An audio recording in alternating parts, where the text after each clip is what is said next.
What was that atmosphere like for you? Oh, it was terrific. And now for the audience at home, keep in mind that it was completely empty. And so it was, I've described it to people as very dystopian at times. Like they play Welcome to the Jungle and nobody's there. They're trying to hype up a crowd that doesn't exist. And now we get to a playoff game and it's half full. And when you go from that to half full and it's, first playoff game, number one seed, everybody's excited for this team.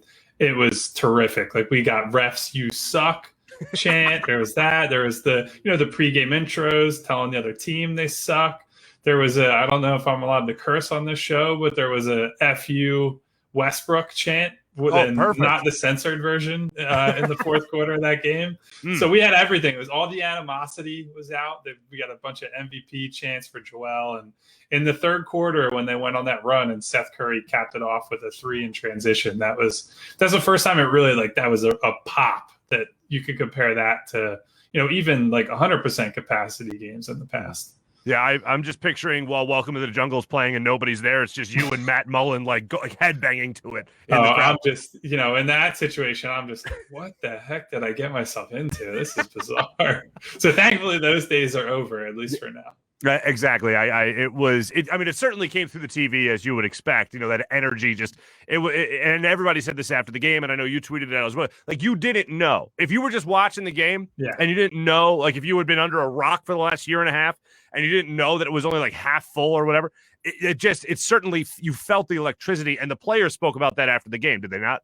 For sure, yeah. And Doc Rivers made some comments that will probably get some people mad. I don't know if you saw that. He said, if that was 10 or 11,000, he said, I think we might be counting like Republicans, making a joke at the, poking at the election stuff that happened over the last however many months or so. So I'm not sure how that's going to go over for first-year head coach, but they all were like, man. I think Danny Green said something to the effect of, look, we were not only coming off of a week off where we had to get into rhythm a little bit, we were all really excited. This is the first time we played in front of an arena that was this full all year. So that's okay. It was a thing they really had to adjust to at the beginning of that game. So I thought that was pretty interesting. Even a guy like Danny Green, he's been in every situation there is to be in the NBA. And even he said he was a little disruptive, I guess. Well, let's talk about that. Not just the atmosphere, but just coming out to start out this game.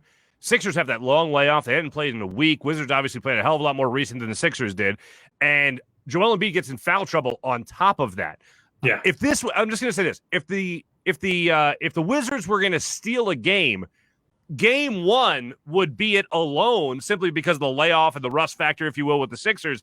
And also on top of that, if you're telling me Joel Embiid is only going to play a couple of minutes in the first quarter because of foul trouble and be hampered by that for the entire first half, I'm thinking to myself, yeah, wow, that's going to be a Wizards ball game. If they're going to steal one, that would be the game to do it. Yeah, and they were very fortunate that Tobias Harris came out and was just firing dagger after dagger after dagger. That is, I think, with no exception, the best half he's had in a Sixers uniform. I think he simply put the team on his back. I thought they had a good game plan.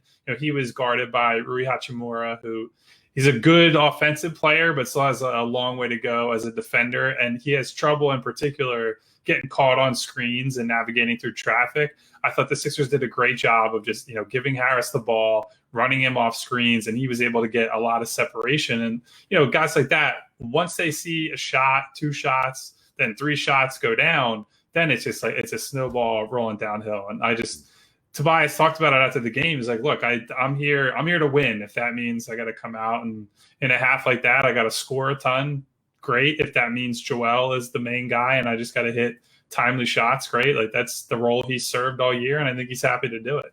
I had a little back and forth with somebody on Twitter that was talking about Joel Embiid as the closer, right? That analogy gets used a lot now from baseball. It gets used now in football. Hand the ball to a running back, he's the closer. Joel Embiid in this game was the closer.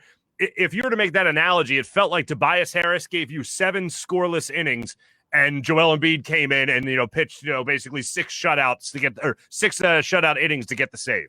Yeah, and in a lot of games this year, it's actually been the opposite. It's Joel who comes out in first halves, and he's just kicking the crap out of dudes. And then Tobias at the end of games, he's hunting switches. He's the guy looking for mismatches. It's a little bit easier to do that as a perimeter player than, Joel almost always has a mismatch in the post, but he can't bring the ball up. He can't get the ball to himself. So almost by default, a lot of the time, Tobias is in that role. So it's nice that they have that interchangeability. Certainly if you had your wishes, you wish it would be the same person every night that was just a dominant closer. And, maybe Joel will get there. He certainly has been in rare form this year, but it was nice to see Tobias, handing it off to him. And then Joel, for the most part, there's some sputtering near the end, but he got them to the finish line, I think.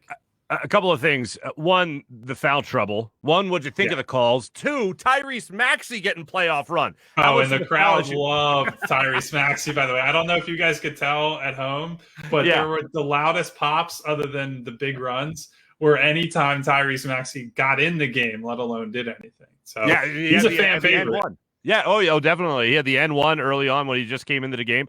That was great. So, real quick, the foul trouble that the Sixers got into early. I never like to focus on refs, but for this was like the land of make believe with some of the calls in the game tonight. And I'm not blaming them for the Sixers having a bad start, but what did you make of the officiating in Game 1 against this Wizards team? Oh, it was terrible, and they called it. They called it tight for a while, and that was to Joel's disadvantage. I think the second foul was a soft foul. It's the type of foul that I think, it gets called in the regular season pretty much every time, and I would have expected them to let that go. I thought his third foul, where he basically, he stuck his arms up, and Alex Len just barreled into him, and he got called for foul on that one. I thought that one was egregious, but I don't want to say they were bad both ways for a lot of that game. There was a sequence shortly after Joel's third foul where Raul Neto went up for a three and got absolutely clobbered by Dwight Howard, right in front of the official, got smacked. He made the jumper, and then he gave the official an earful, and the official teed him up, which is you can't get the call wrong and then give the guy a tech when he complains. And now I don't know what he said. I'm sure he said one of the magic words that earns you the automatic tech, but man, that's brutal. So I thought they had a poor showing overall. And I thought the worst thing was that they were inconsistent, which is the worst thing you could be as an official.